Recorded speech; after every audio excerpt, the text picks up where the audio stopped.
El Ministerio Apostólico Altar de Jehová de Eclesia presenta lo mejor del trigo. Apóstol Lourdes Bravo de Villar.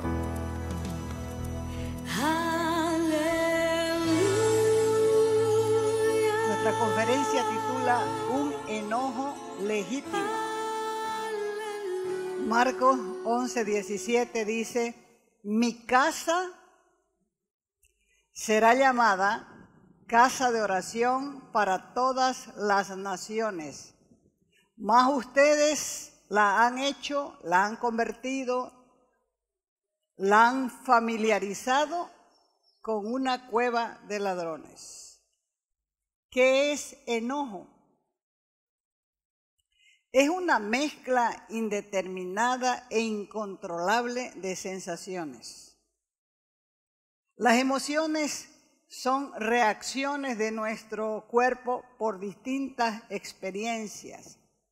Y algunas personas creen que el enojo legítimo es malo, cuando el enojo es una emoción de resistencia y se manifiesta por causa del abuso y la arbitrariedad de una sociedad que no tiene respeto por las cosas de Dios. Dios puso en nosotros la capacidad de enojarnos como parte de una estructura biológica. Estar enojado no es un pecado, pero puede convertirse en pecado si le permitimos que nos lleve al extremo de un comportamiento destructivo. Pero la emoción misma, el enojo, no es pecado. La Biblia dice que Dios también se enoja. Así que cuando una persona se enoja, se le sube la presión, la temperatura del cuerpo sube, los músculos de la cara se tensan y la adrenalina se dispara en segundos y expulsa una cantidad de disgusto, de hostilidad, de indignación, de rabia, que a veces resulta en una explosión de palabras hirientes.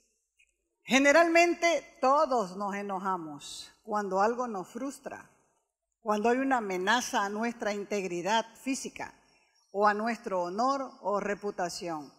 Los motivos y los grados de intensidad son variadísimos, pero todos tienen un elemento común. Debajo de cada enojo hay una frustración.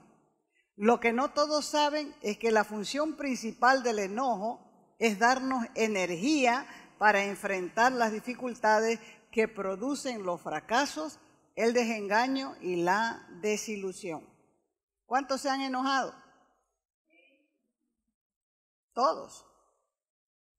Entonces, todos también hemos sentido estos cambios fisiológicos, donde se aumenta el ritmo cardíaco, la presión arterial sube y las hormonas de la energía, la adrenalina, también suben. El enojo provoca signos físicos internos y externos. A algunos les da taquicardia, otros comienzan a sudar, otros se ruborizan, otros comienzan a gritar y otros agreden. La Escritura cuenta cómo se enojó en esta ocasión Jesús cuando llegó al templo y vio que lo habían convertido en una cueva de ladrones. Durante su ministerio terrenal muchas cosas enojaron al Señor Jesús, pero su reacción no fue la misma. Por ejemplo, se enojó con los fariseos porque eran hipócritas. Y muchas veces uno se topa con personas del mismo calibre que los fariseos, que ellos piensan que son buenos y que no hacen mal a nadie, pero en realidad son hipócritas. Otro ejemplo, se enojó por la falta de fe de sus discípulos y les dijo: ¿hasta cuándo voy a estar con ustedes. Se enojó porque había pasado tiempo con ellos explicándoles muchas cosas y seguían sin poner en práctica. Entonces tenía razón de enojarse con la falta de fe de sus discípulos para creer lo que él mismo les venía enseñando día a día. Se enojó también porque sus discípulos no entendían lo que él tan claramente y con sencillez les explicaba. Por eso les digo, ni siquiera pueden entender esto, como diciéndole esto que es tan sencillo, ni siquiera lo pueden entender. Una de las mayores divisiones en la iglesia de hoy es precisamente la falta de fe. La falta de fe de los discípulos para creer todo lo que el Señor enseñó. Todos quieren, o por lo menos tratan de interpretar la Biblia a su manera, cuando Dios nos ha facilitado el aprendizaje con las cosas sencillas de la vida, que es la palabra. Ahora, su enojo de Jesús fue en el templo. Y la escena completa la hallamos en Marcos y también en Juan, pero está registrado en el Salmo 69:9. Porque el celo de tu casa me ha consumido, me ha agotado, me ha debilitado y estoy exhausto. Y los insultos de los que te injurian, humillan, ofenden, difaman, han caído sobre mí.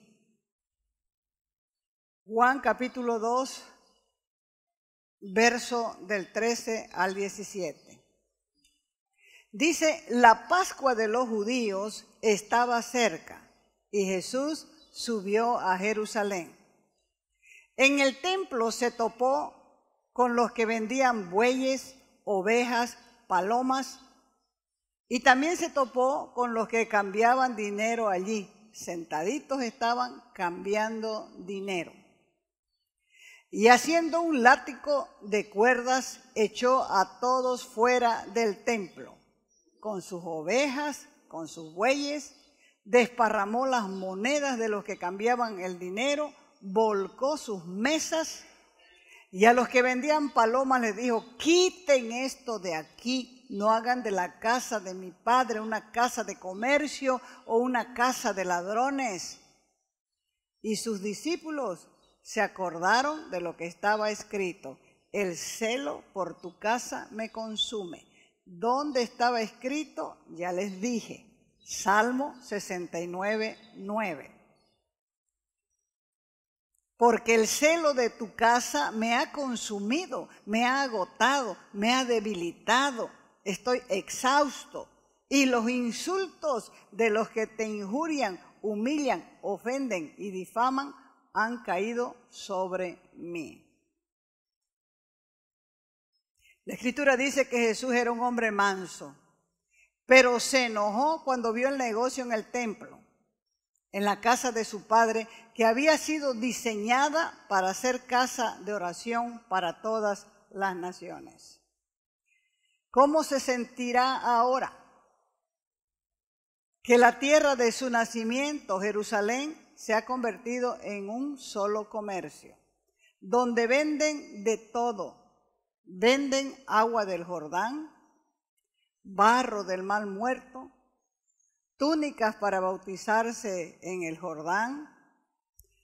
Allá comercian los judíos, los árabes, los musulmanes, los católicos, los ortodoxos, las fundaciones canadienses, las fundaciones americanas. Por todos lados se ve gente comerciando con la fe. Y en aquel tiempo en Jerusalén se hacían grandes preparativos cuando se acercaba la fiesta de la Pascua, porque era un requisito que cada varón israelita ofreciera un sacrificio. Así que no importaba dónde estén, tenían que venir a Jerusalén para celebrar esta fiesta. Y cuando Jesús llega a Jerusalén, se encuentra con una situación terrible y muy común. Halló que en el templo vendían bueyes, ovejas, palomas, y los cambistas estaban sentados allí. La Pascua es el acto redentor más importante y más grande de Dios. Y gracias a Dios, hace 2000 años tenemos a Cristo, que es nuestra Pascua. Pero cuando él vio el comercio aquella vez en el templo, se hizo un chicote y comenzó a desparramar las mesas de los cambistas y sacó a los animales que comerciaban allí para el sacrificio. ¿Tenía un enojo legítimo? Tenía un enojo legítimo. ¿Para qué fue levantada la casa de Dios? Para casa de oración para todas las naciones. Entonces, la casa de Dios no es para chismear. La casa de Dios es casa de oración para todas las naciones.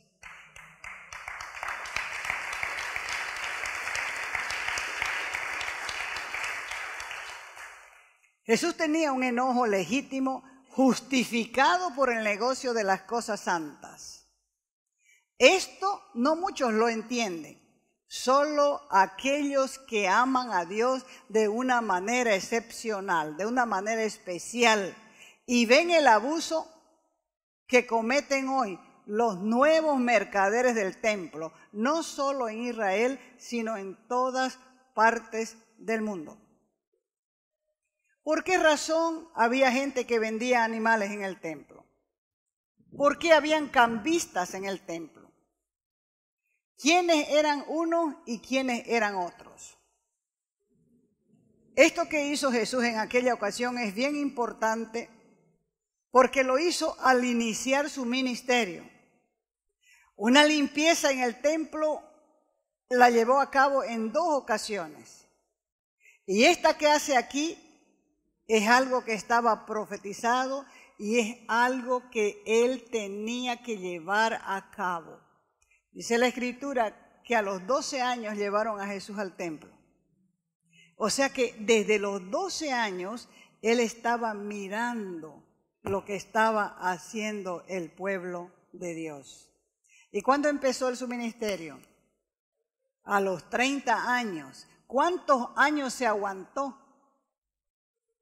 18 años.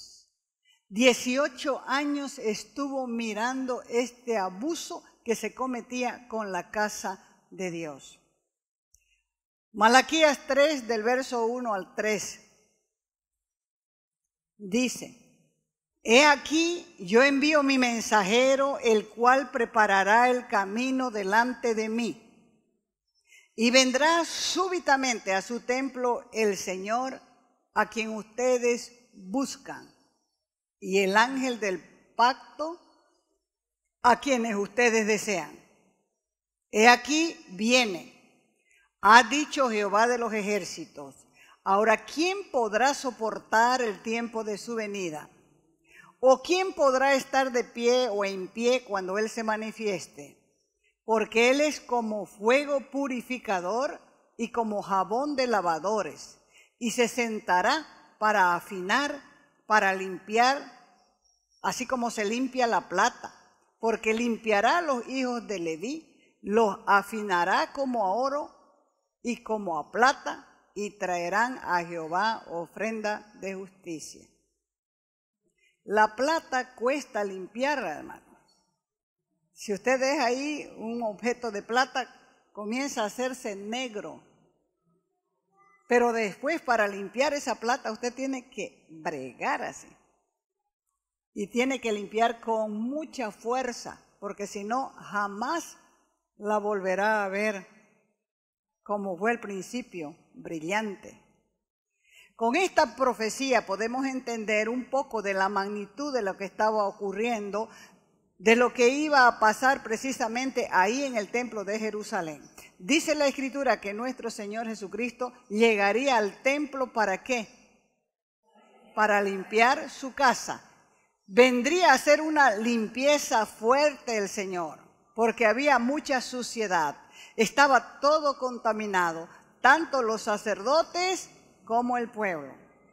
Así que los que hemos sido llamados a predicar la justicia, tenemos mayor necesidad de una limpieza constante, como cualquier objeto de plata que hay que frotarlo con mucha fuerza para que brille. Dice la Escritura que nuestro Señor Jesús subió a Jerusalén. ¿Y qué halló allá, según Juan? Halló en el templo a los que vendían bueyes, ovejas, palomas y a los cambistas sentados. Los vendedores y los cambistas estaban contaminando el templo. Un vendedor es alguien que tiene un producto para vender a quien le interese pagando un precio. Ellos vendían animales para el sacrificio que eran para las ofrendas. El otro tipo de persona eran los cambistas. Éxodo capítulo 30, verso 11 adelante. Habló Jehová a Moisés diciendo: cuando hagas el censo, el registro, el empadronamiento de los hijos de Israel, conforme al número de ellos, cada uno dará a Jehová el rescate, la redención, la liberación de su vida cuando los cuentes, para que no haya mortandad cuando lo hayas contado. Esto dará todo el que sea contado, medio ciclo, conforme al ciclo del santuario. El ciclo es de 20 jeras y medio ciclo, 10 jeras, será la ofrenda a Jehová.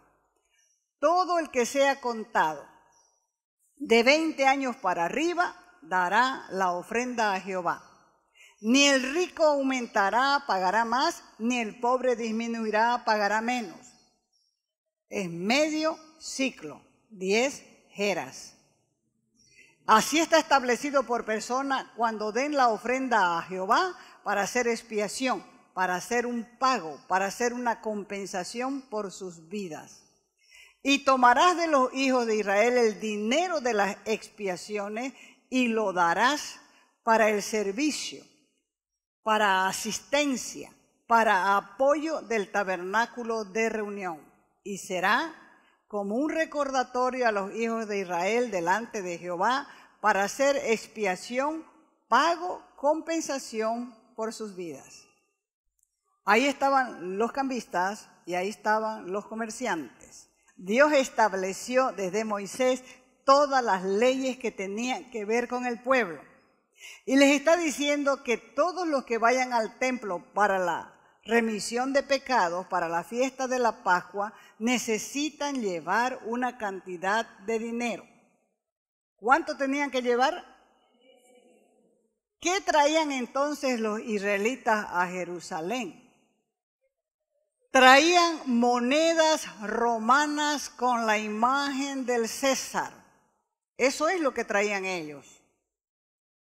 Cuando la palabra de Dios les había establecido, ¿qué moneda?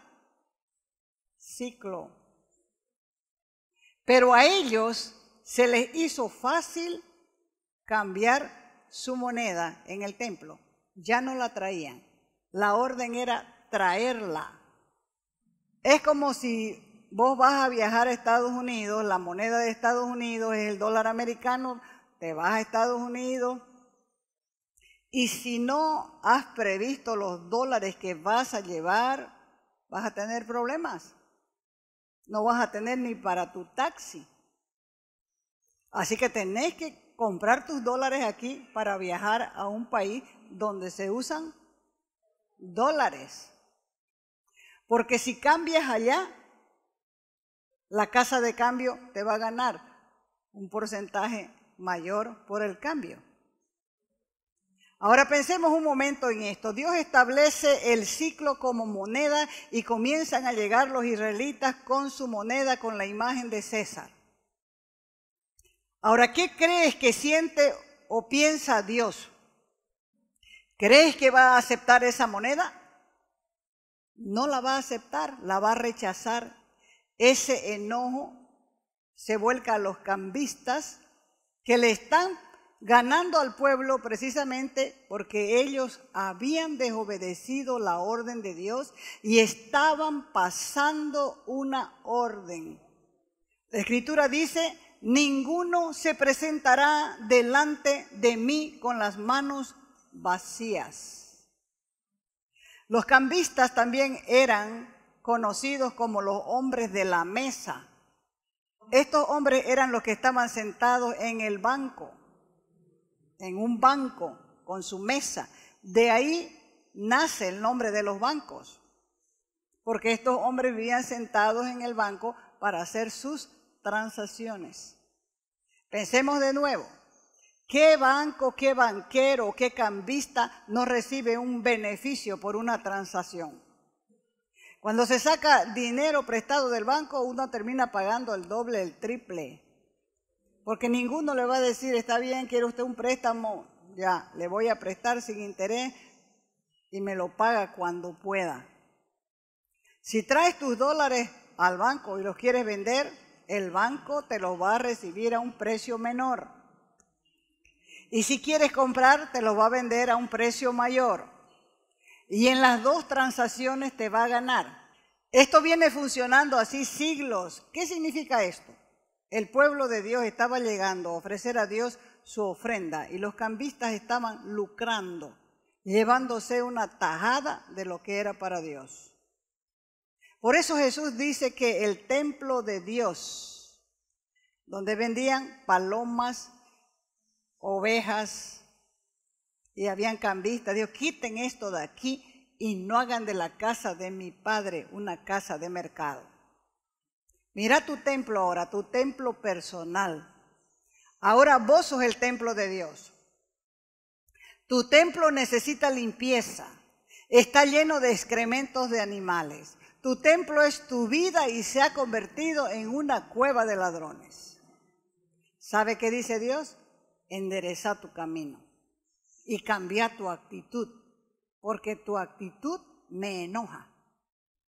Hagamos las cosas bien de tal manera que nuestra ofrenda sea agradable a Dios. Imagínate la indignación, el enojo acumulado que tenía el Señor por 18 años, viendo año tras año la misma situación, aguantándose porque todavía no era el tiempo de iniciar su ministerio terrenal y cada vez la situación era incontrolable. ¿Por qué? Porque había más gente. Por eso cuando inició su ministerio, lo primero que hace es ir al templo para limpiar, para afinar a los hijos de Leví, a los sacerdotes que eran los encargados de cuidar el templo. Y por eso dice, los voy a limpiar como a la plata, con fuerza quiere decir. ¿Qué estás comerciando con Dios? ¿Cuántas veces le has dicho, si me das esto, te voy a dar? Si me das un mejor trabajo, te voy a dar más. Por eso es el enojo del Señor Jesús. Por eso tenía indignación, ira, enojo acumulado por 18 años. Y haciendo un azote de cuerdas, echó fuera del templo a todos, a las ovejas, a los bueyes, esparció las monedas, volcó las mesas. Y Jesús no llegó al templo con educación y les dijo, por favor, señores vendedores y cambistas, les voy a pedir que salgan de este lugar. Y como ustedes saben que soy amor, con todo amor les digo, salgan, por favor. La gente piensa que uno no tiene por qué enojarse. Y el Señor Jesús dice, el celo por tu casa me consume. Está diciendo, lo que están haciendo, deshonrando tu nombre, me enoja, me consume, me irrita. Dios quiere imprimir carácter en sus hijos, quiere imprimir honradez, honestidad, integridad. Y Dios quiere que nos movamos de ese modo. Podemos tratar de justificarnos si queremos, pero justificarnos con Él de nada nos sirve. Porque el que se excusa, se acusa. Ahora ya sabes por qué el Señor entró tan enojado al templo, para echar fuera a los vendedores, a los cambistas y ladrones que estaban dentro. Porque los ladrones estaban dentro del templo sirviendo de atajo a la bendición. Y la Escritura dice, un poco de levadura leuda toda la masa. Así que cuando se colocan también frutas podridas entre las frutas buenas, todas, escúchelo bien, se descomponen. Todas. Y tras que el Señor hizo la limpieza del templo, ocurrió algo interesante. Mateo 21:14. Y vinieron a él en el templo, dice, ciegos y cojos, y los sanó. ¿Por qué? Porque el templo ya estaba limpio. Tienes que ubicarte. No estés haciendo cambios y trueques con Dios queriendo comerciar con Él. Más bien pedirle que te quite el velo, la venda de los ojos, que te están impidiendo que veas con claridad. No es novedad que la apariencia y la forma de piedad muchos la usan como manto para muchos abusos, pero la piedad hipócrita será considerada como doble iniquidad. Ese no es el espíritu del verdadero cristianismo. La casa de Dios no es para vender la salvación, porque la salvación no se vende, es gratuita. La Escritura dice que la limpieza tiene que comenzar ¿dónde? En la casa tanto personal como en la iglesia y en el liderazgo. Si estás pidiendo avivamiento para tu nación, tienes que saber que Dios comenzará a limpiar tu propia casa y tu propio ministerio. Isaías 55:1 dice, todos los sedientos vengan a las aguas, y los que no tienen dinero vengan, compren y coman, vengan, compren vino y leche sin dinero y sin costo alguno. No les va a costar nada, está diciendo. Si tienes sed de Dios, ven, no te va a costar nada. Porque la parte cara la pagó Jesús con su propia vida, para que todo aquel que en Él crea tenga vida eterna. No tienes que pagar más. La salvación es gratuita y es un regalo de Dios.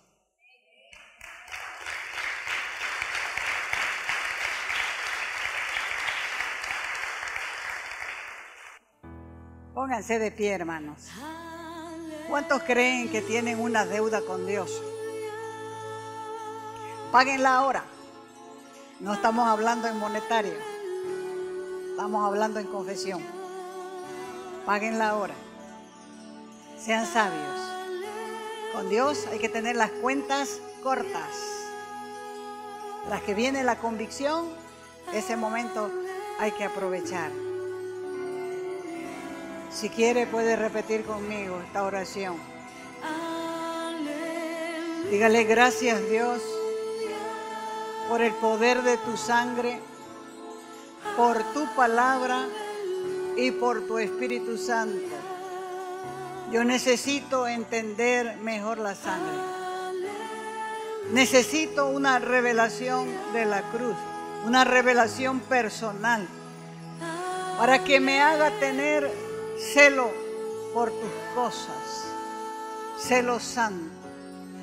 Por eso te pido que me limpies, que me ayudes a hacer los cambios necesarios, que me enseñes a tener una piedad, 100 puntos. Gracias Dios, porque yo no tengo que pagar nada para ser salvo. Gracias porque es un don gratuito tuyo. Así que te bendigo Dios en esta hora. Y te doy a ti el honor, la gloria y el poder por los siglos de los siglos. Amén. Y el pueblo dice, amén.